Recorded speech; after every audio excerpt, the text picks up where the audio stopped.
We're here to, as part of the Dads Matter program. For those of you that are familiar with Dads Matter, it's a very important program that we think, and I think everybody thinks, that it's very important for a young man or a young lady to have a dad in their life.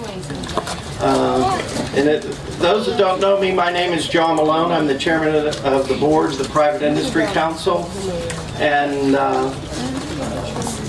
I'm a huge baseball fan. So when we asked, or Tim Jurgensen, our CEO, he asked us, who can we get to come and speak to you? And we got Steve Blass. You guys know him as the... Everybody knows Steve as the announcer for the Pittsburgh Pirates, but in my opinion, he should have been the MVP of the ¡71 World Series, won 2 games, pitched a complete game to win it for the Pirates. Just an awesome guy, and a real ambassador to baseball. He's been with the Pirates for over 58 years. Yes. 58 years. He started when he was 1.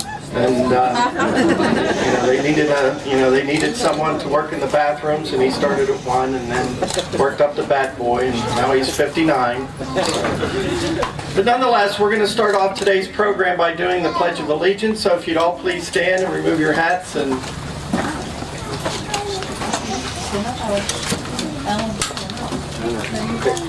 I pledge allegiance to the flag of the United States of America and to the republic for which it stands, one nation, under God, indivisible, with liberty and justice for all.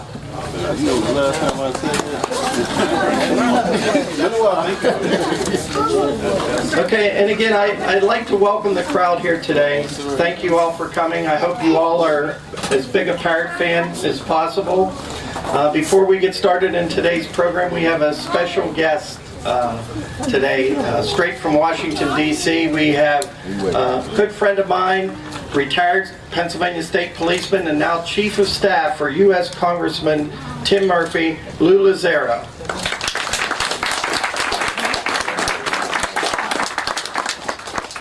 So I've said enough already, and so with that, one of my favorite people of all time when it comes to the Pittsburgh Pirates, I want to introduce to you Steve Blass.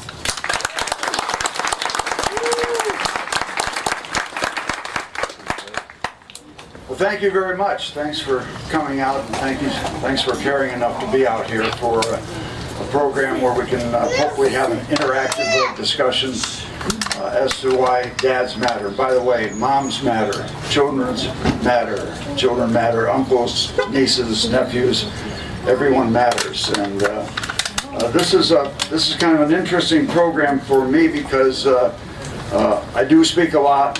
But it's usually coming out and telling a lot of baseball stories, a lot of jokes about baseball and the Pittsburgh Pirates and telling all about that. We'll do a little bit of that because the Pirates have won 4 in a row, so I'm feeling pretty good. So this is the first time I've been introduced in the last 4 months without getting booed, so thank you very much for all that. I usually have a bunch of notes that I use, but I really didn't know quite how to prepare for this. But what I want to let you know is that I was very interested when John called and gave me an opportunity to come out this because I had a dad, as we all have had. I have been a dad. I'm a grandparent. I'm a great-grandparent. And so I think it's good to have conversations about families and dads and moms and children. So bear with me, and I hope it is interactive because I'd like to have you ask questions about some of my experiences, and you can ask me anything about my kids or my dad or whatever that. We're going to cover that, but we can talk a little baseball too if you have any questions about baseball in general, the Pirates in particular, because I don't know much about anything else. I'll be very honest with you. So I am glad to be here. I do want to tell you about my dad because I grew up in a very, very small town, a lot smaller than Greensburg or any of the surrounding towns in northwestern part of Connecticut. And I played ball as long as I can remember. I've been obsessed with playing ball, and I remember growing up when I was some of these guys' age right here, and being 8 years old, And when school vacation started, and it's just probably starting around this time here, every morning during the summer, the first thing I would do when I woke up would be run to the window and see if it was going to be nice enough to play baseball that day. So I had that obsession. And I mention that because my dad was around. My dad was a plumber, worked very hard. He raised 5 kids on $100 a week back in the day. Found a way to do it. So I have great respect for whether it's married dads or single dads and moms who grind it out, don't get any headlines, and they're to me the real champions, the real heroes of the world, along with the people that teach and the people who heal. Single moms, single dads that grind it out and don't get a lot handed to them. So the point was, my dad did a good job with all of us, with 5 kids, but I wound up playing Little League Baseball. My dad was my coach, and that was an interesting dynamic because I thought I would be taken care of. My dad's the coach. I'm going to do whatever I want, and I can play wherever I want, and I can play every game. And I remember early in my Little League career telling my dad, when he came home from work and we had a game that night, I said, "Listen, Dad, I have the car keys and I hid them, and I'm not going to let you have them until you promise me you let me pitch tonight."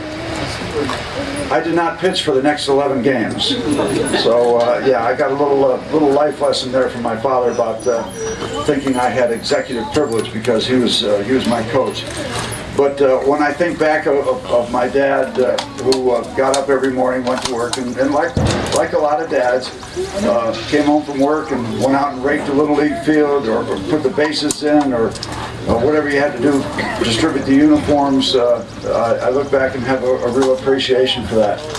By the way, I am the only member of the Falls Village, Connecticut Little League to ever have been traded. I was 8 years old, and the night before my first Little League game, I was a member of the Yankees team, and they passed out the uniforms, and they did not have a uniform small enough to fit me, and I got traded to the Giants that night. So I've come along very nicely since then. Yeah, I'm okay with whatever size they want to give me, but yeah, I have that distinction of being the only guy. And I will tell you, playing Little League Baseball, about my most embarrassing moment I've ever had in baseball, and that's from Little League on up through pitching in a World Series. I was 8 years old and playing and not very good. It was the last part of the season. I had never gotten a hit all year, probably why I became a pitcher. And we were playing a game and I was in the on-deck circle. I was going to hit next. And I realized at that very moment that I had to go out and back and do my business. But I said, well, I'm not going to stop the game and call attention to myself, so I'll just go up and strike out like I usually do.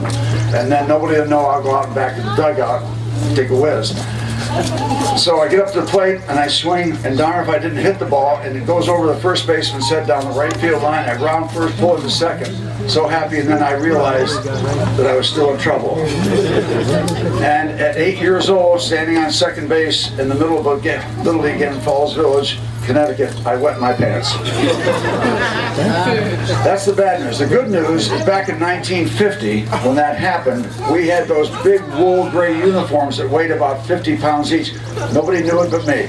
Nobody knew it but me, so I survived that. But went down in that. And yeah, my dad, very special. He's been gone 9 years now, but I was born in 1942. I was 3 months old when my dad went off to war. He was in the Army after I was born, and I really didn't know him for 3 years. But the special moments I have. And I have to tell you a story because we're talking about dads, and that dads matter. When we played the Baltimore Orioles in the World Series in 1971, the third game, John mentioned it, was one of the best games I'd ever pitched. We were down 2-0, and I won that game by a score of 5-1. Only gave up 3 hits. And after the game, I was being interviewed on the first baseline by Tony Kubek of NBC.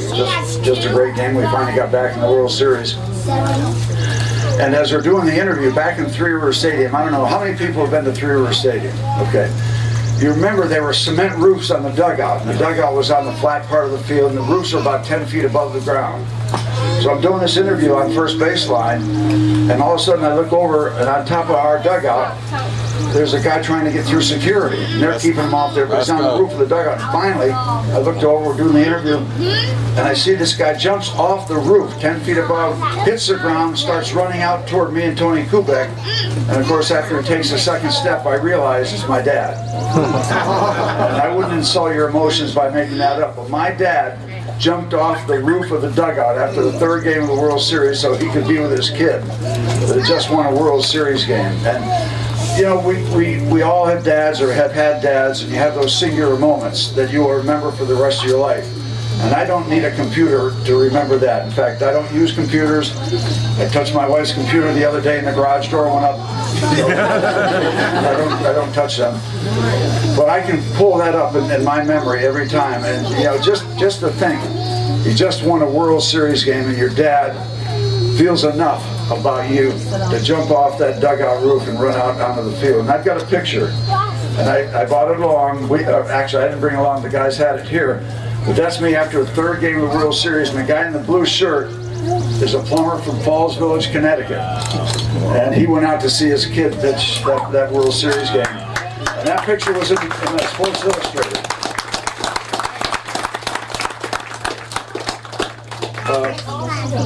Later on, in fact, even before this, you know, there's always two sides to a coin. And one of the other reasons I was attracted to be here, when I first got married, Karen and I got married and went to the Dominican Republic to play winter baseball, and I was down there for a month. Just married like 2 weeks. Karen and I were down there, and I pitched a game, and I called home, and my sister was there, and she told me, I said, I want to tell Mom and Dad that I just won this 1-0 ball game down in the Dominican Republic against a real good ball club. And she hesitated. I said, what's wrong, Bonnie? And she said, well, I didn't want to tell you, but Mom left Dad and took off with somebody. And so I got a dose of what it was to be exposed to that whole kind of scenario. So, you know, nobody has a life where you go right through it and you run the table and everything's fine. And it was devastating to him, and I immediately flew home and did what I could do to resolve it, and it wound up being okay after that. Mom came home, but to see my dad in that situation, it lets me realize that things go on both sides of the coin. There's good news, there's tough news, and things happen along the way. So if there's any message to that, it's never perfect. If people have their ups and downs, their peaks and valleys. But I've been around all of that. And I wanted to also share the fact that as a professional athlete, I had two sons, very proud of them. They're born 17 months apart. One's 51 to now, one's 53. And absolutely proud of them, what they've done with their lives. But early on, you got to understand, I was really a high-profile pitcher for a while. Won a lot of games, got a lot of attention, everything was great. My boys were little, they were 4 and 5 in those years. And every kid that knew them, hey, get your dad to autograph something for me, hey, your dad's a great ball player. And then I went through some very, very difficult times, where I couldn't pitch anymore, and I was trying to pitch, and it was awful. Those same kids that wanted my boys to get autographs from me were now saying, hey, your dad sucks, he's a bum. And for a 5-year-old coming home with tears in his eyes, tears running down his face, these kids are making fun of you and all that. It was difficult for me, but I was an adult. I knew what was going on. I got it. I understood the deal. But for those boys going through that, I think that was one of the most important times in our lives, where Karen and I could try to make them understand how part of the world works and all that sort of thing. So again, there's ups, there's downs, there's World Series wins, there's difficult times, but the boys have both gone through that. Very proud of them. One lives in Pittsburgh, one lives in Connecticut. It requires quite a journey. In fact, my oldest boy really had a difficult time with that, and it was very, very tough as a young teenager. But we worked through it, and we survived those things. And one of the reasons we survive those things is because we care, and we talk, and we verbalize. I don't think there's nearly enough verbal exchange. Oh, they know they love me, or they know my children love me, or my dad knows I love him. Tell them. Let them know how you feel.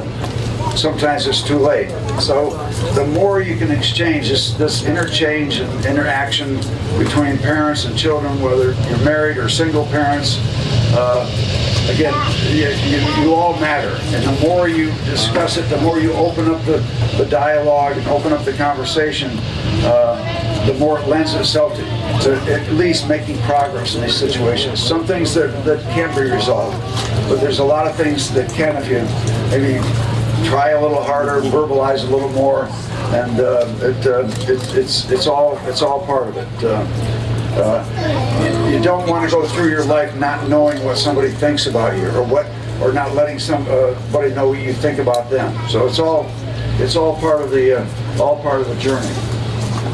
Now, enough about. I want to tell you about the Pirates a little bit. The Pirates are on a 4-game winning streak. So.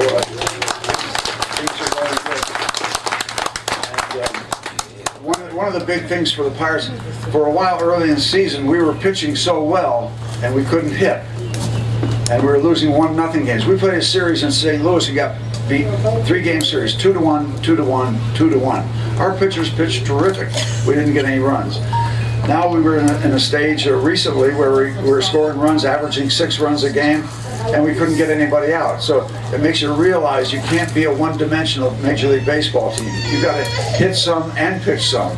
And now we're getting our pitching back together with Nova pitching a very good game on Sunday, and then Jameson Taillon coming back from cancer. This kid is phenomenal. If you want somebody to root for Jameson Taillon. He had Tommy John surgery where they open up your elbow and replace some barbed wire, bottle caps or Band-Aids. I don't know how they do it, but they fixed him. He had a sports hernia. He got through this cancer business, and he pitched a great game coming back the other night. Garrett Cole was very good last night. Excellent. Andrew McCutchen is doing what we're used to seeing Andrew McCutchen do. So the Pirates are hanging in there. They're in a very vulnerable division. We've been lousy at times, but we're only 3.5 games out of first place. So we're optimistic about that. We're going to get Cervelli back.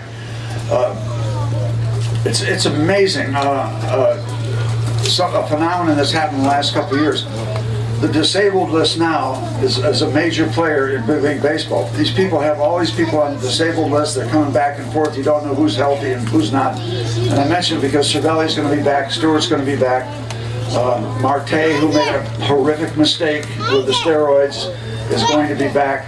I don't know what's happening with Jung Ho Gung. Nobody knows what's happening over in Korea, but we are hanging in there, so we're optimistic about that.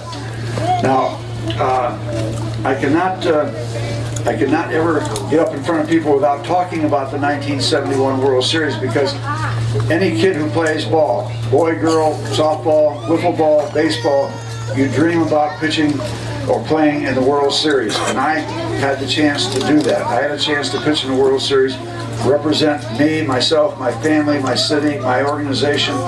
And it's everything you think a World Series opportunity should be. It's at times 10.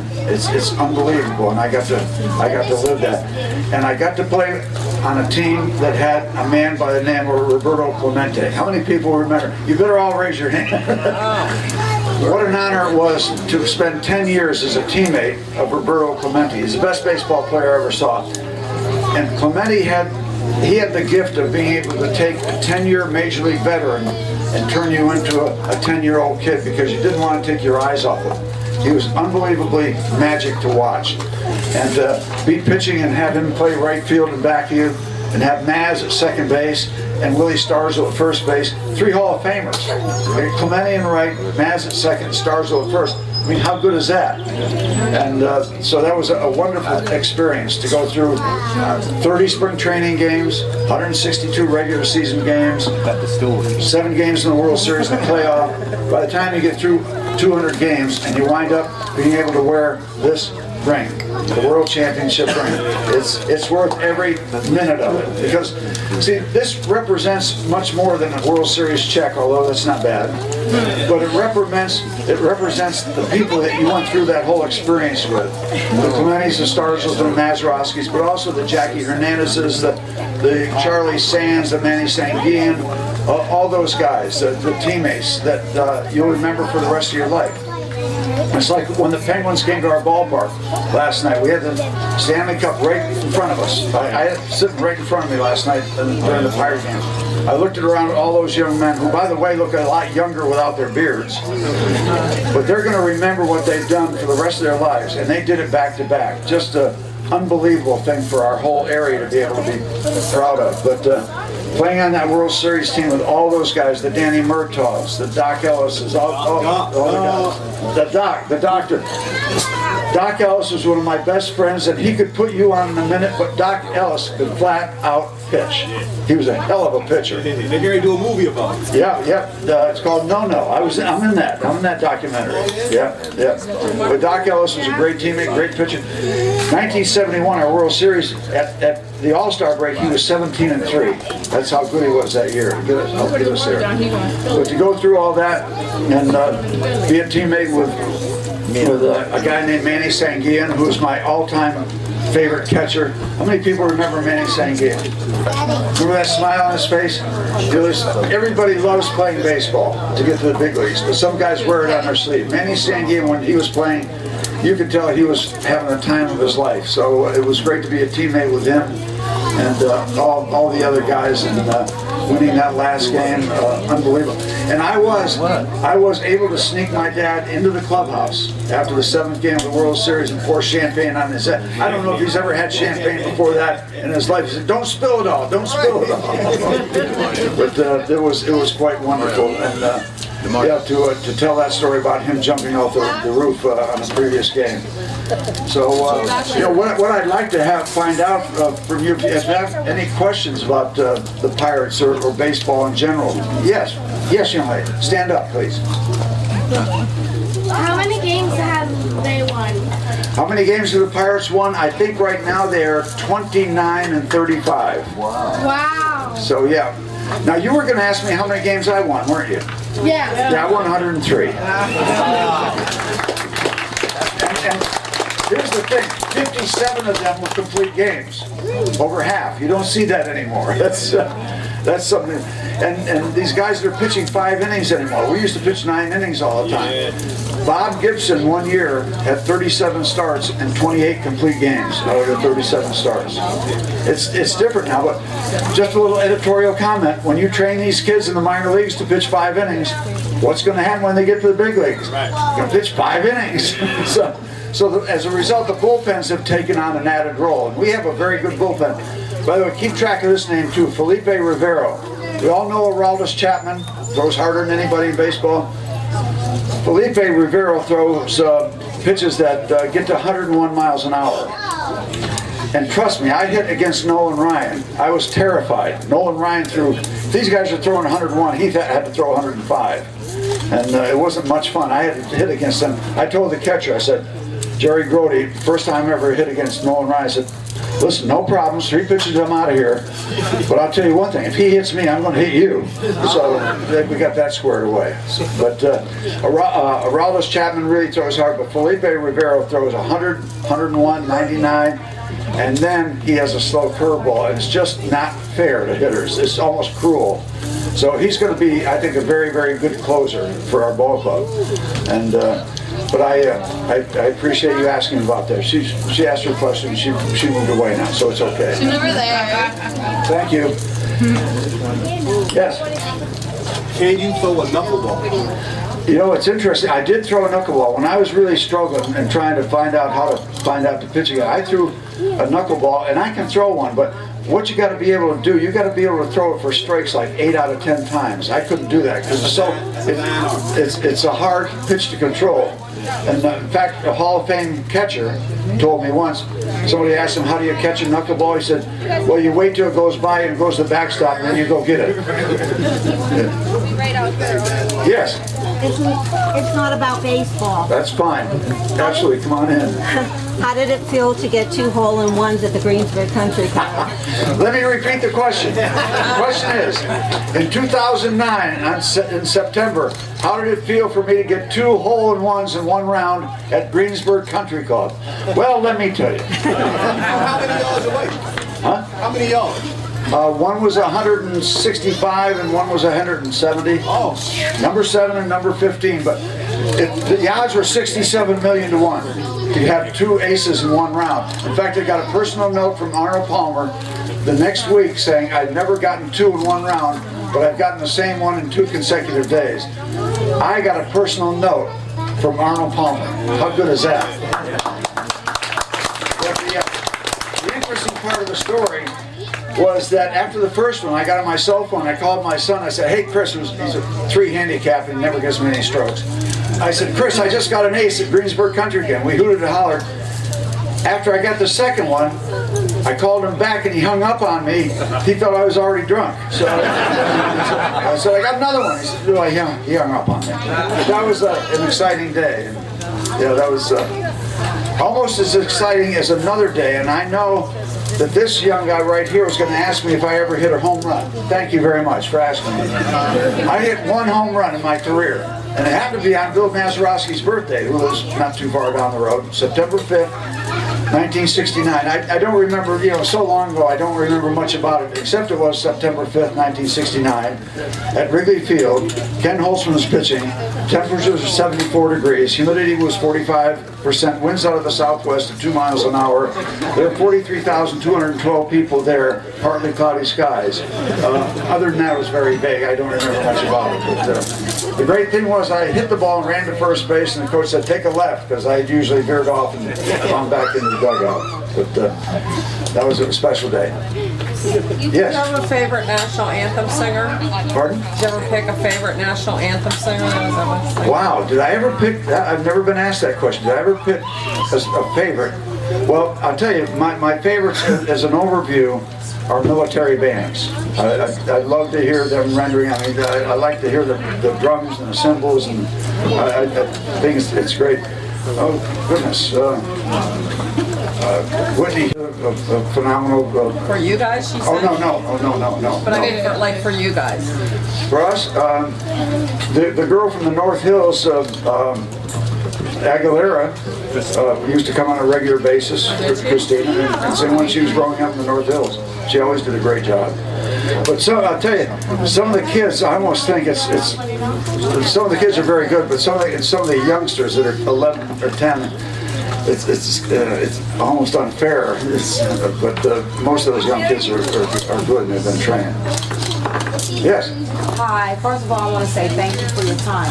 My question is, all your years of experience in baseball, can you share what the one principle, if you could pick one, that you could take for living a life to get to where you're at, for someone who's not athletic? Okay, for somebody who's not athletic, any advice for someone, and that's a good question because I do a lot of speaking, and at the end I always say, be kind. If you can be kind, you got a pretty darn good foundation. And I also tell them, keep track of your heroes. Heroes are not athletes, and it's very flattering when they say to me, people who heal, people who teach, and people who give of themselves and their resources when they don't have to are heroes in my life. And a lot of places I go, I do a lot of speaking at fundraisers and people raising money for good causes and people that do good things like the folks here. When they don't have to, those are heroes to me. But well, if you start out being kind and you've got time for people, here's another thing. We and I believe this, the only real gift we have as human beings is the gift of our time. We only have so much, it's not negotiable. You can't buy more.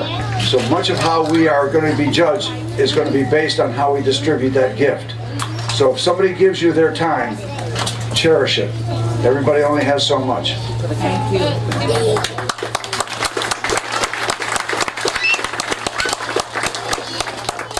Anyone else? Yes. My 5-year-old son over there, me and him, we play catch a little couple times. What's the best training I can give him? Well, first of all, let me say you brought up a wonderful subject. Dads having catches. If you never, I get goosebumps. You don't even have to do more than that, because if you tell your son that you want to have a catch with him, I remember my dad telling me that there ain't much that's better than that. And when your son asks you to have a catch, or you ask him to have a catch, it is. I tell you that is something. And I'll tell you a quick story. My dad and I had not had a catch after I became a pitcher for the Pirates in 30 years. And he called me after an All-Star game that happened in Pittsburgh. He said, I'm coming out to watch the All-Star game. Can we have a catch? I was 40 years old. He was like 67. And we went out on the field and we had a catch. I mean, there's something special about dads or moms or dads having catches with their kids. But he's 5. Just enjoy it for the time being, but having a catch. But my advice for people that are going to be playing baseball: play as much as you can. Baseball is a game of repetition. Have the catches. Get the feel of what the ball feels like coming out. Play wiffle ball. You know, wiffle ball is a fun thing for kids because you always have something going on. You're not standing around so much. There's always action. You don't get bored, and the kids get bored very easily when they're young. But keep having a catch. Hey, what's your name, young man? What is your name? Can you give me 5? All right. Thanks for that question. That's so important. Yes. Can girls play baseball? Pardon? Can girls play baseball? Can girls play baseball? Absolutely. Absolutely. We're going to be seeing more of that too as time goes. I'm gonna be one. You're going to be one. All right. The new second baseman for the Pittsburgh Pirates. The new future second. Steve, one of my favorite stories that you've told is about your father listening to you play.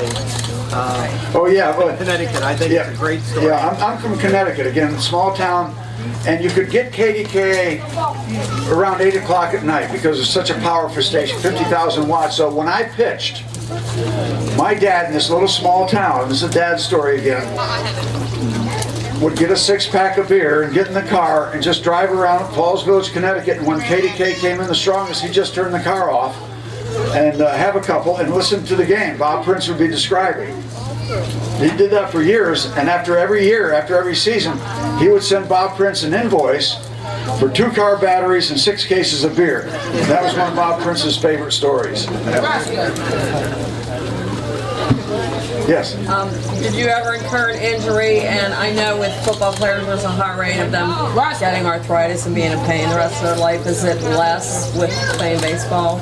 Well, I never had any serious injuries, and I was very fortunate. I never had a sore arm, and I pitched since I was 8 years old, and that's just genetics. Thanks, Mom and Dad. But I can still, a guy that pitches a lot right now can probably extend his arm that much, and I still have, I just turned 75, and I was just blessed with that.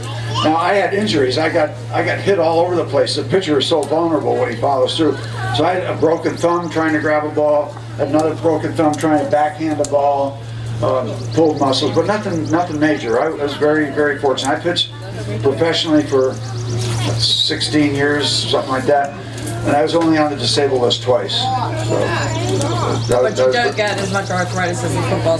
no, I just got the normal progression of arthritis in some of my fingers, but I still have good flexibility. So thanks to my folks. Yes. Do you like playing on artificial turf or natural turf? Good question. Do we like playing on the regular turf? I don't think it's like the football guys that have concerns about the quick turns. But Speed of the game changes. yeah, we went from Forbes Field over to Three Rivers Stadium, and we didn't know how it was going to affect us. But I thought, and a lot of people thought, that it would be advantageous to the hitters because the ground balls would get through the infield so much quicker. And that did to a certain degree, but it kind of balanced off because if you had a double play possibility, that ground ball would get to your infielders quicker. Also, base hits might get to your outfielders quicker, and they might have a chance to throw somebody out at home plate. So there was a little more of a balance than we thought. But the great thing, going from Forbes to Three River Stadium, was that we were going to get air conditioning and carpeting for the first time. Forbes Field. I kind of hated to leave Forbes a little bit because it was 457 to straightaway center field. It was a pitcher's ballpark. So big, in fact, they kept the batting cage and the flagpole was in play. And it was also 436 to left center. 406 to another part of left center, and down the left field line at Forbes Field it was 365 feet, which is long for a foul pole, but you had to hit it over the scoreboard.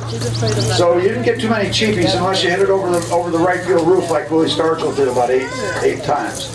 But the bad thing about Forbes Field was the infield was just awful. It was horrendous. Maz used to say that a lot of visiting infielders would not take ground ball practice because they clinch and they get in bad habits or get hit. Remember in the '60 World Series, Tony Kubek that I was talking about got hit by a ground ball by Grote, and it opened up a big deal for the Pirates. But when we would go on road trips for the Pirates at Forbes Field, they would put the tarp on and leave it on the whole road trip, and it would bake. It was a rock pile. It was very, very tough. Yes, do you have another question? What was it like to win the World Series? What? Stand up. What was it like to win the World Series? What was it like to win the World Series? It was wonderful. It was something I dreamed about since I was younger than you. And I got this wonderful ring. Now, when they win championships, the rings are like doorknobs now. They're huge. But this means just as much. Now, the Penguins, they got a big ring last year for winning. Can you imagine what this year's ring is going to be? It's going to be the size of this building. They're going to have to crawl inside their World Series ring, or their Stanley Cup ring. But it means a lot. When I look at this, I think of so many people that were on the team. Let me tell you just a quick thing too, because we're talking about moms, we're talking about dads.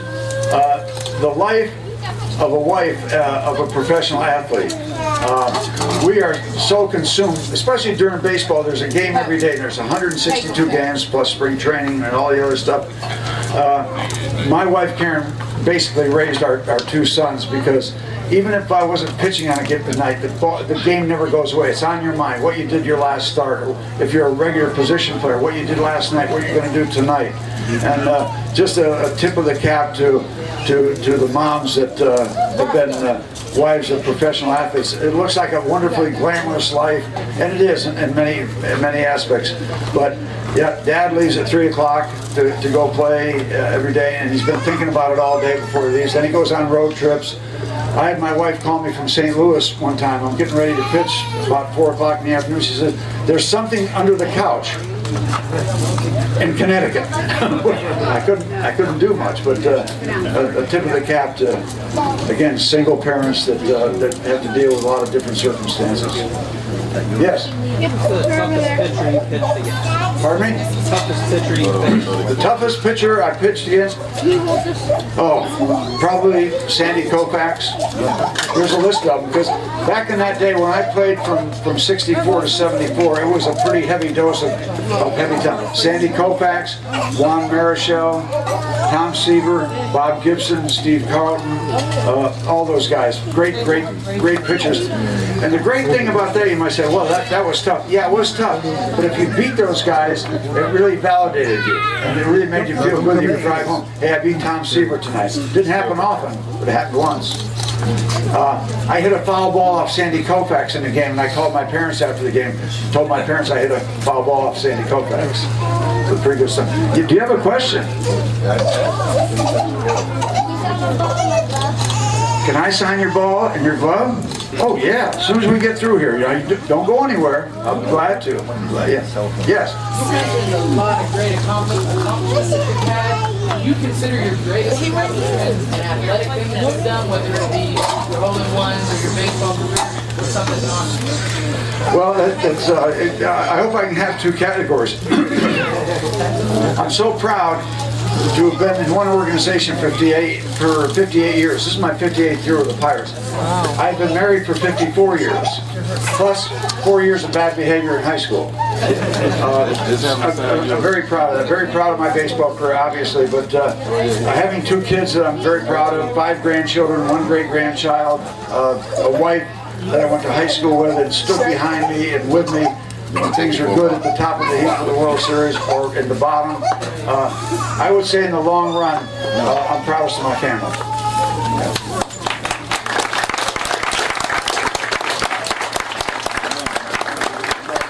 My boy, that's a good-looking glove, too, I'm gonna tell you. And yes.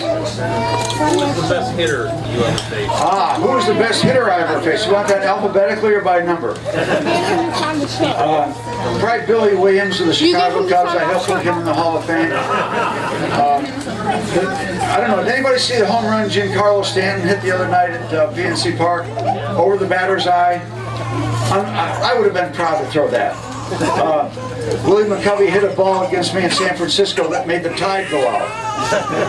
I threw a ball in Pittsburgh to McCovey, and it went over that center field wall, 457, and disrupted the golf foursome up at Shenley Park Golf Course.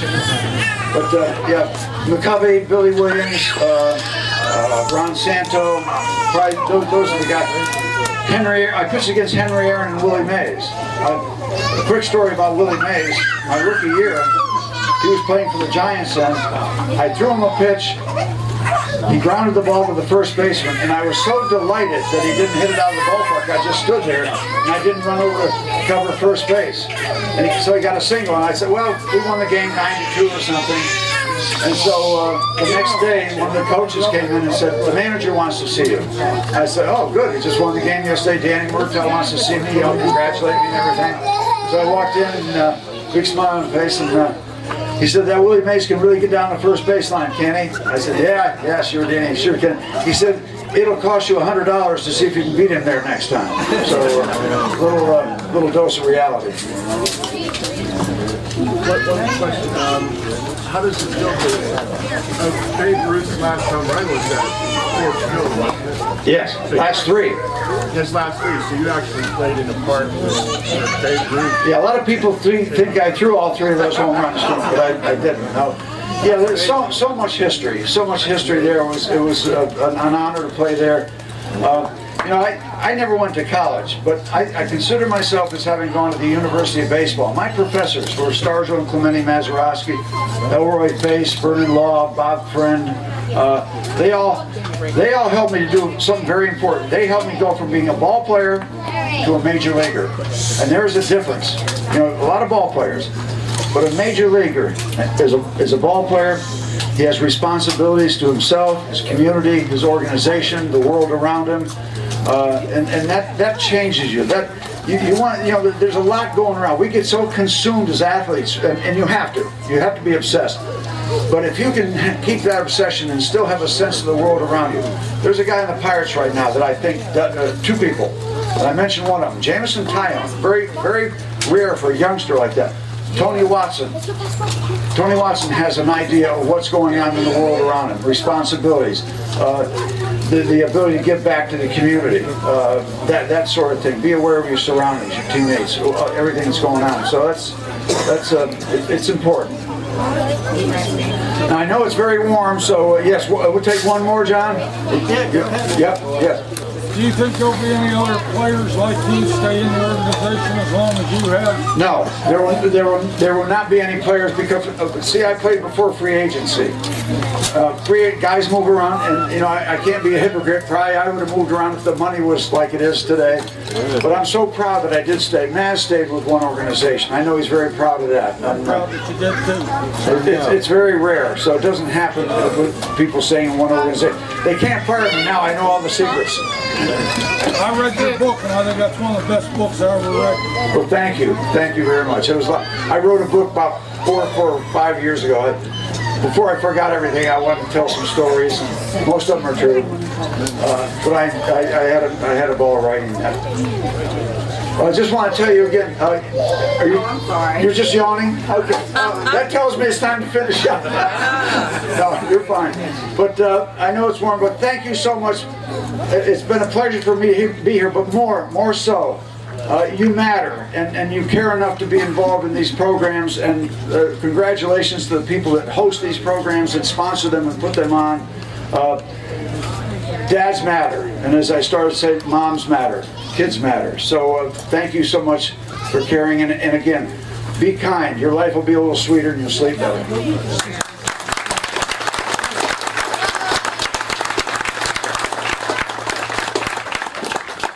Again, we'd like to thank you all for coming. We'd like to thank Steve for being here today and giving us inspiration. I met Steve formally. I got two stories. One, I met Steve formally when my wife for my 40th birthday bought me a trip to Pirate Fantasy Camp. And I got to meet him. Really a great guy, a nice guy. But I got to tell you one funny story. I was it all. I was a big baseball fan. When I was 12, I watched Steve pitch in the World Series from a hospital bed. I had an emergency appendectomy. Bob Prince said to me, Connellsville's biggest Pirate fan's in the hospital. I couldn't walk for 4 days. When Bob Prince said that, I could have ran out of that hospital. I was so excited. But then I got to finally meet him at fantasy camp. And I was it all. All my boyhood idols, you're playing baseball with them and they're managing you and you're having fun. And Manny Sanguian, who was his catcher, I don't know if Steve remembers this story, but Manny Sanguian, who was his catcher,